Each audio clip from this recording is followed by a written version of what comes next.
Well, I do apologize. Until 10 years before my birth, my father was called Karl Hellenschmidt. And I remember 10 years after my birth, the family debating whether I should learn German or not. And they decided no, which is now a nuisance.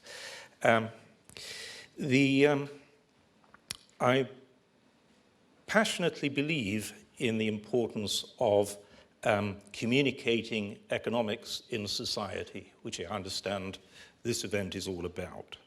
A democracy needs an informed citizenry. The right to vote gives you the duty to become informed, which you're doing, but it also places a duty on academics in a society to try and help that process of you becoming informed. Academics need to work on topics that are important, work on them impartially, and communicate their views with clarity. And most don't. So congratulations to Professor Fair for doing exactly that. Migration is a particularly difficult topic, I know, because I've written a book on it, and the premise on which I wrote that book was completely wrong, I've decided. My premise was that, at least in Britain, the society, after 40 years, was ready for a rational discussion of migration. And that was clearly false in Britain. It's clearly false in most of Europe. There are actually only two societies in Europe where I'm prepared to go and speak about migration. Yours is one, and Norway, where I was a couple of months ago, is the other. Right? So I just hope that I'm right about Switzerland. You know, it's emotionally polarized. Both academics and policymakers have degenerated into advocacy for particular points of view. To give you an example, I was at the Treasury recently giving, they brought me in to talk about migration, so I did. And then at the end, one of the senior Treasury officials came up and said, of course, in public, it's very helpful just to say that economics benefits everybody. Migration benefits everybody. And then he said, of course, it doesn't have to be true. I was deeply shocked, really. This is a subversion of the basic principles of the British civil service. On top of that, the whole subject has become deeply muddled. What's needed is a dose of disinfectant. And economics at its best is just that. Right? So let's try. We're going to start, actually, not with economics, but with some basic moral philosophy, because one of the big confusions is the muddle over the ethics of migration. And it's all muddled up. Migration has got muddled up with refugees. I've just written a book on refugees, came out in German and English last week, and one of the central points of that book is that refugees are not migrants. Migrants move in hope, and they move to honeypots, basically. Refugees don't want to move. They're the people who've chosen to stay in their own societies. They're forced out by fear. And where do they go? They don't go to the honeypots. They go just across the border to the nearest safe haven. Most refugees in the world are in 10 safe haven countries, all of them poor, all of them countries of emigration. We have a moral duty to refugees that does not depend upon any notion of a right to migrate. The moral duty towards refugees is the duty of rescue. People have been evicted from their homes by disorder or famine, and our duty, as the rest of humanity, is a duty of trying to restore normality to their lives, which we can do. The basic element of normality in people's lives is the restoration of autonomy, which the refugee camps don't provide. in the refugee camps, people are not allowed to work. They're infantilized, given free food, free shelter. About 90% of the refugees ignore the camps because that's not what they want. They try and restore autonomy. They go to towns to try and find work. And so our duty of rescue to refugees is to restore normality. It's basically about enabling refugees to get a job.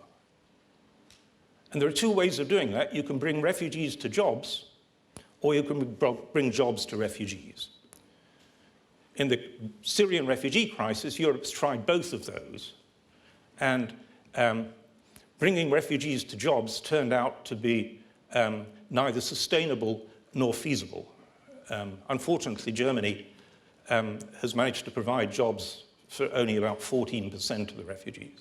What is vastly more feasible, thanks to the miracle of globalization, is to take jobs to refugees. And that's what the book Refuge is about, because I and my co-author, Alex Betts, who's the director of Refugee Studies Centre at Oxford, have been working with the government of Jordan on precisely that process, bringing jobs to refugees.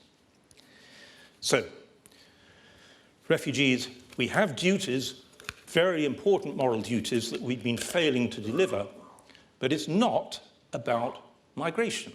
It's not about refugees coming here. Most don't want to come here. Even when we opened the doors, most Syrian refugees stayed in the regional havens. We've obsessed about the relatively small proportion that came to Europe, but most refugees in the world are in havens, and we ignore them. So, let's turn to migration. Do migrants, not refugees, do migrants have the right to migrate, the moral right to migrate? Do they have the moral right to live in any country they choose? And in Europe, that issue has got all muddled up with racism. I work 90% of the time on Africa, so let me take an example from Africa.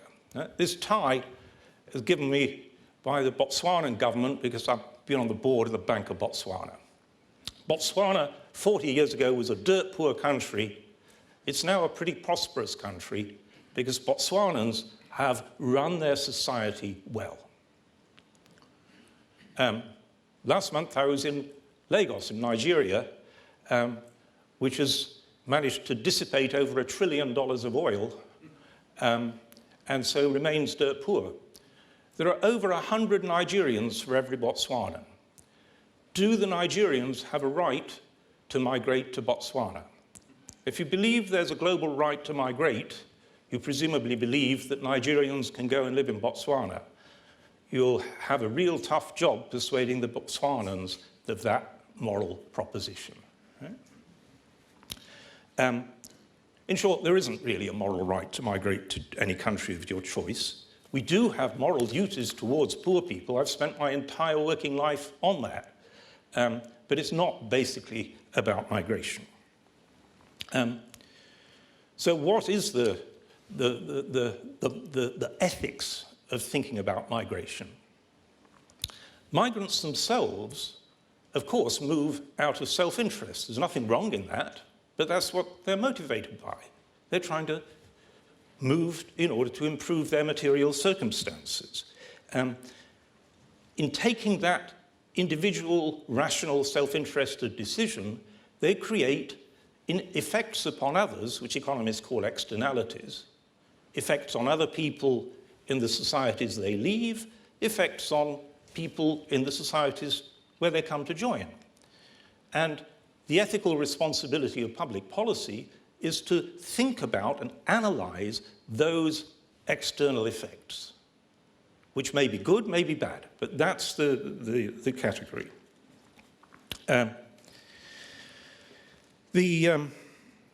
Once in a society, migrants, of course, acquire rights. The rights they acquire are staggeringly different depending upon where they go. And I'm going to draw on the contrast between two very rich oil economies, Norway, and Abu Dhabi to illustrate the dramatic differences in rights and the dramatic implications of that for the consequences for host populations. But let's start with the overall economic effects.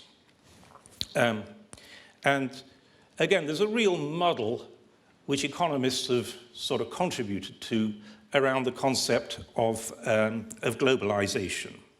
Some vague notion that there are gains, economic gains from globalization. And that's a very sloppy concept. Globalization is not actually a technical economic concept. It bundles up two very different economic concepts. One is international trade, and the other is international movements of factors of production, labor, human capital, skills, and capital. We know a lot about the overall welfare effects of trade. We know that when two countries trade with each other, that relationship is governed by a force known as comparative advantage. And that force of comparative advantage ensures that both societies gain. Not everybody in each society, but the gainers in each society gain enough that if there's some transfer mechanism within the society, the whole society can be better off. And so international trade is mutually beneficial for all countries. Most citizens of most countries don't understand that, and that is a tragedy, because periodically it produces bouts of populist protectionism. We see a lot of it at the moment. But movements of factors between countries, labor, skills, capital, are not governed by the principle of comparative advantage. They're governed by a different principle, which is known as absolute advantage. And there is no reason on earth to expect that both societies benefit. Right? In fact, it's very unlikely. Let me give you an example from Africa as a whole. Africa loses a big outflow of capital each year, around $200 billion, some of which comes here, incidentally. It also hemorrhages a lot of skilled labor. Those things are not good for Africa. They're good for the people who own the capital that moves, so they're privately rational acts.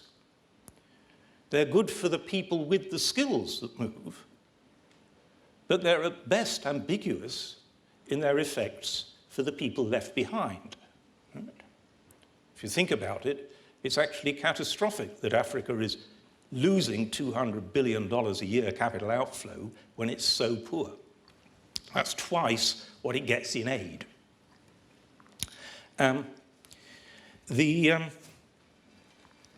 So let's continue with the effects on those left behind. And we'll look at that movement of skilled labor. And it's ambiguous. It's not all bad. It depends how much, whether you've got a brain drain or not. But let's take the odd example. Suppose a doctor moves from Sudan to London. At one stage, there were more Sudanese doctors practicing in London than in the Sudan. Right? If you run the standard economic criteria on that, that is good for global GDP. Global GDP goes up. Right? Certainly good for the Sudanese doctors, that's why they move. Right? Is it good for global welfare? Right? I mean, that just shows you how absurd the GDP measure is as a metric of global good. Or let's take another case. A Nigerian engineer moves to New York and becomes a taxi driver. That is very common in migration from poor countries to rich ones. People de-skill. They use a lower skill level than what they've got because their credentials are not properly recognized, etc. Again, if we run the global GDP calculation, doesn't matter that he's working as a taxi driver rather than as an engineer. He's earning more, so global GDP's gone up. Is that, in any meaningful sense, economically allocative efficient? Not really. So the private forces that are generating these moves don't necessarily translate into something that's beneficial socially. They may do. One of the effects of the flow back from brain drain is remittances. And remittances can be very useful, especially where sometimes they play the role of insurance. So a poor country has a bad shock, has an earthquake or a drought or famine or something, and the diaspora outside sends more money back. So it's less like an insurance system. So that's good.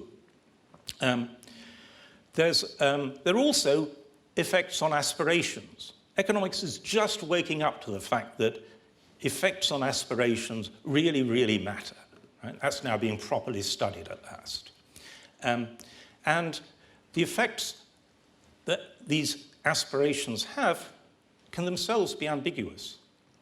A country like Eritrea, huge numbers of Eritreans have left Eritrea, often for pretty good reasons. Right?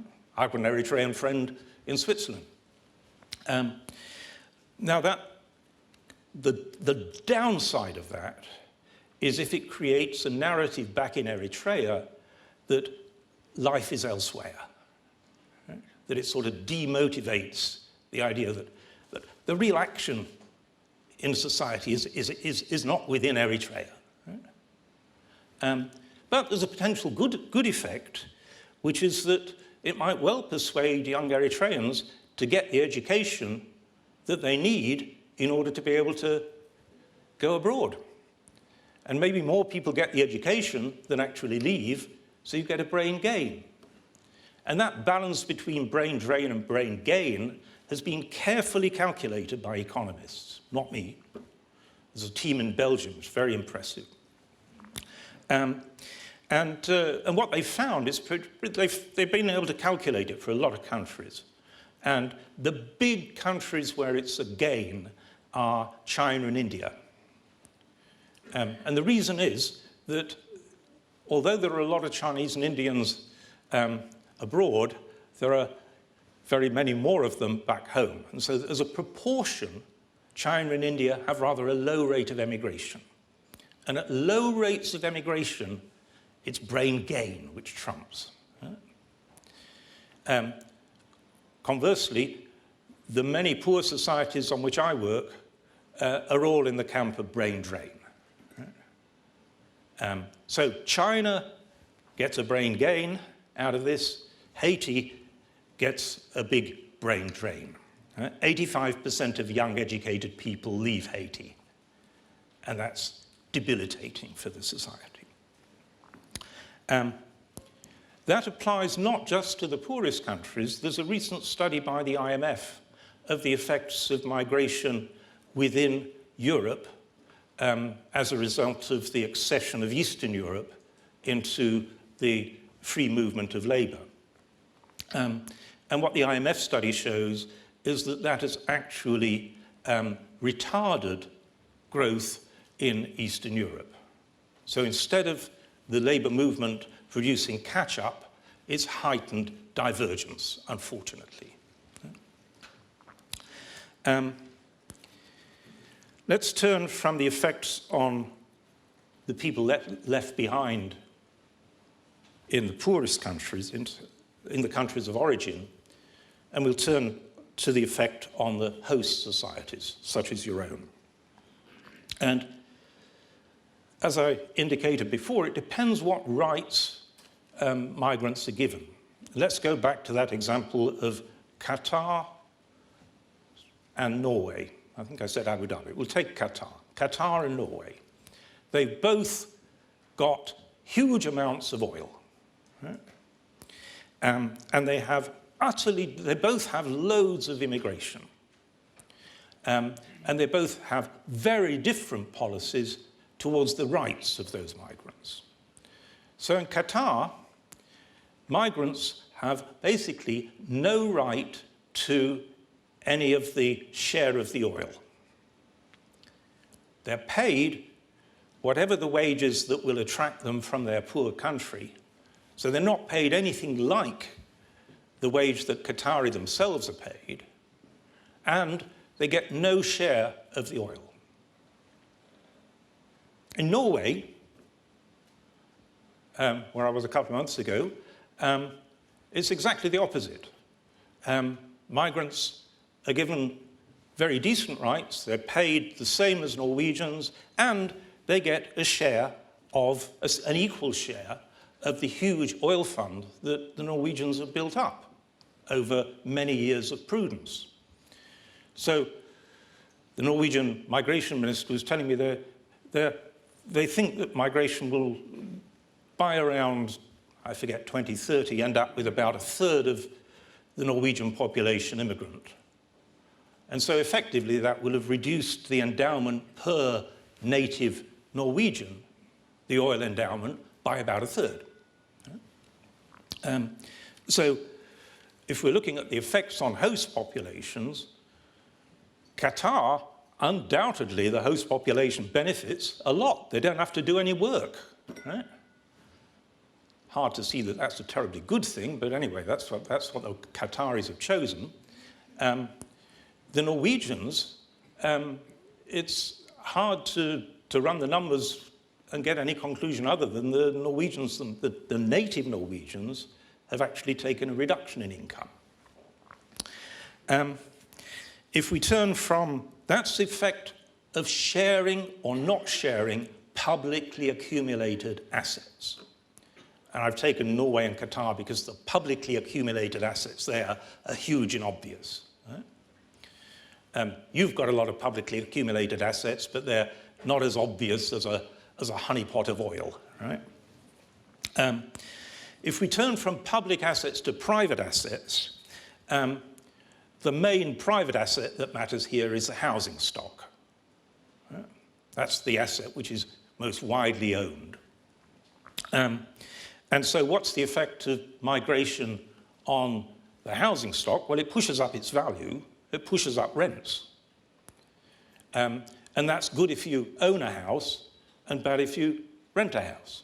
Right? So it's a sort of, basically a regressive redistribution in the society. Then if we turn from the assets to the labour market, which is where everybody gets excited, our immigrants taking our jobs and all that sort of stuff. There's been very careful studies of this for Europe, where the bottom line is the net effect in the labour market is about zero. 10 years of fairly fast migration across Europe, and the best estimate is it's somewhere between plus 0.5% and minus 0.5% on wage rates. America, which has had rather more migration, there are more clearly discernible effects at the bottom of the labour market. Unskilled wages seem to, the best calculation seems to be about a fall of about 6% in unskilled wages. But my conclusion from the work on the labour market is that it's a lot of fuss about nothing, really. It's one of these areas where there's a lot of misunderstanding. There's a need for economics as disinfectant. So we've done public assets, private assets, labour markets, product markets. The example that everybody trots out, sensibly enough, I suppose, is that migration increases the range of diversity in the product market, and the example they give is restaurants. Right? Which in my own case, the country of Britain, was very welcome. And then finally, I'll add a speculation on Switzerland, not about the product market, but actually back on the labour market, because Switzerland is in this European economic area. You're not in the European Union, but you've got the free movement requirements, which are just being subject to that referendum. And the free movement within Europe is a potential concern to you because you are a small country split into being 3 different language groups, each with a big European population. A lot of German speakers in Europe, a lot of French speakers, a lot of Italian speakers. And unfortunately, the effect of the euro over the last 10 years has been quite radically to create economic divergence within those 3 language groups within Europe. So over the last 10 years, per capita incomes have risen 11% in Germany, been stagnant in France, and fallen 11% in Italy. So those are really quite powerful divergent effects. And with free movement, that, I would presume, but I don't know, I would presume washes in to your, in effect, 3 linguistic labour markets. So my speculation would be that you've had downward pressure on wages in Italian-speaking Switzerland, upward pressure on wages in German-speaking Switzerland, and rather flat in Swiss Romance. But I don't know. That's something that you can, you're better informed about than I am. Let me turn to probably the main message of Exodus, which is that all these economic effects on host countries are pretty small. Bits in the housing market, little bits in the labour market, little bits in the product market. Potentially, the most important effects are not short-term economic effects, they're long-term social effects. And we don't know much about them. But I'm going to just talk on 2 where we sort of know something. And they're actually very close to the sort of work that Professor Fair and his group have been doing. So one concerns the ability within a society of people to cooperate to produce public goods. Our own societies have just myriads of forms of cooperation. I'm more conscious of that than most people because I spend most of my time working on very poor societies where there isn't very strong willingness to cooperate to provide public goods. And that produces a tragedy. How do people manage to cooperate to produce public goods? And why sometimes does that not happen? It seems to be driven by the notion of reciprocity within a group. And the group is a group which recognizes it has a sort of shared identity. And so you're willing to trust people with whom you share identity because you presume that if you contribute, they'll also be contributing. It's that presumption of reciprocity which makes all these public goods feasible. In Africa, where the societies are much more fragmented, from a million miles away, you might think Africa, it's all one. Actually, when you get inside an African society, there are huge social fractures. It's very far from being a cohesive society. And so I think that explains why in Africa you've got such weak provision of public goods. The comparison which is usually made is between the typical European country and America, where America has very much weaker provision of public goods. So much for cooperation. And now the last part of the social effects I'll look at is generosity. Generosity by the well-off towards the poor. And that's not driven by within-group reciprocity. The rich don't help the poor because they think the poor will help the rich. It's driven by within-group altruism. The rich help the poor because they care. But the rich don't care about everybody in the world. They care about people with some shared identity. That seems to be how it works. It would be nice if it wasn't like that, but that seems to be how it works. There have been 2 studies that have been done since I wrote Exodus. So they're not in Exodus, but I'll just describe them briefly. One measures across European societies, it measures the willingness of those above median income to make tax transfers to people below median income. That's basically a question, how willing are you to pay taxes to help people below median income? Right? So above 50%, income higher than the median, probably everybody in this room, how willing are you to help people below median? Right? And what this work shows by a guy called David Rueda is that unfortunately there's a straight, pretty well linear cross-section relationship across Europe, that the higher the proportion of immigrants in the population, the lower is the willingness to make transfers to the less well-off. Right?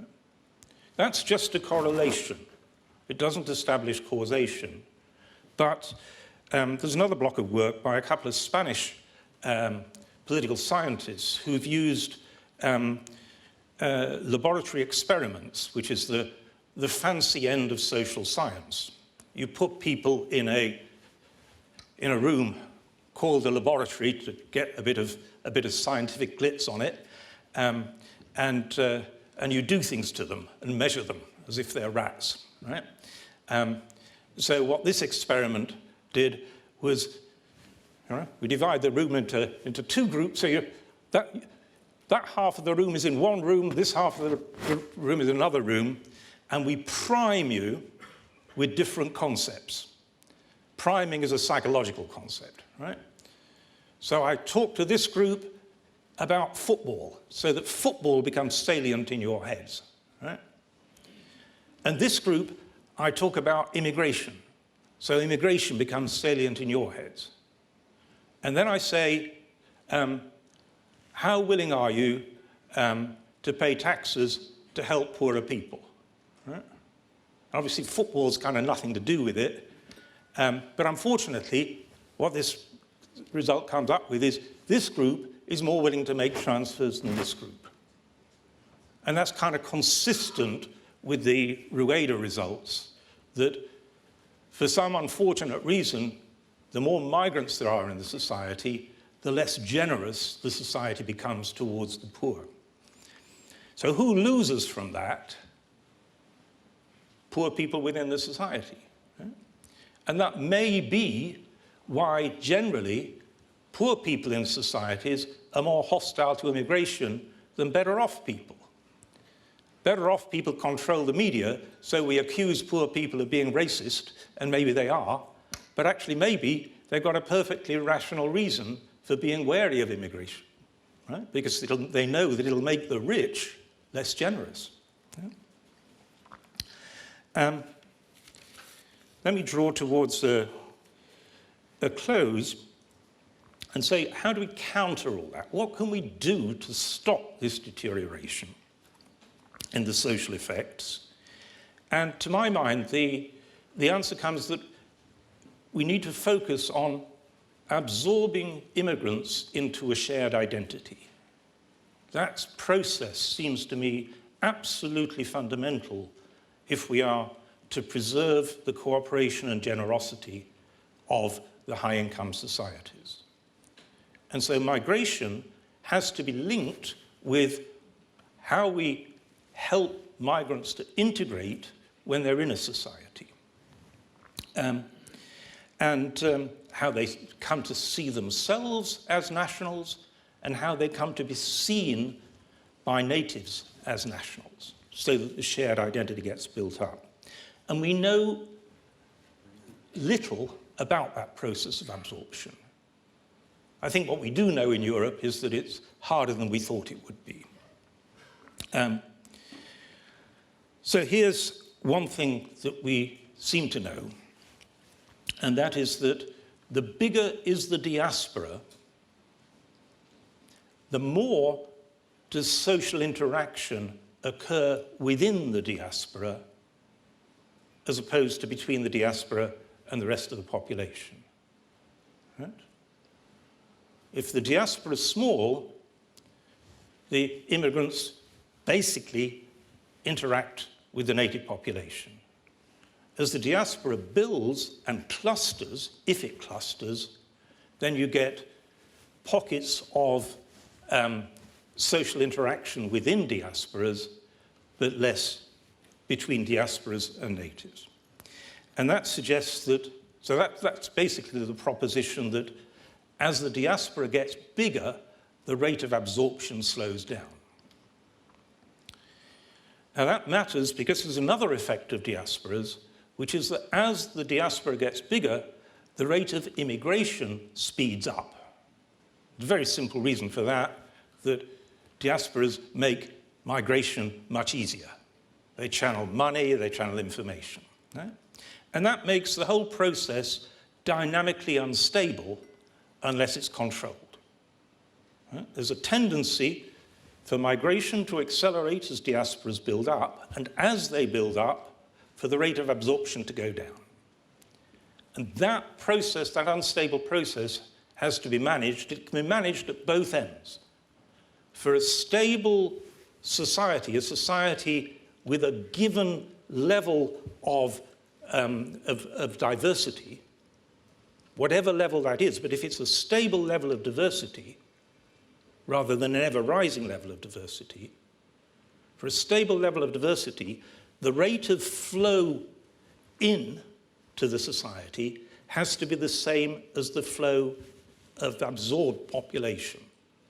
People like my father, who changed his name. It doesn't have to be as dramatic as changing your name, but it has to be an acceptance of that shared identity. We don't know how to do that yet, because we don't know how to measure the rate of absorption, and we don't know how to accelerate the rate of absorption. In effect, that has been studied quite separately from migration itself, as if they were in separate boxes. And that came about from the obsession with short-term economic effects, which are trivial, rather than from looking at these social interactions. So, I suspect that we need both to have policies which accelerate absorption and which slow migration. But that's based on a hunch rather than numbers, and that's actually something you want to be pretty wary of, right?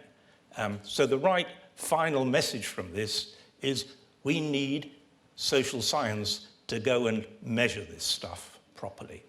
And as yet, I don't think it has. Thanks very much.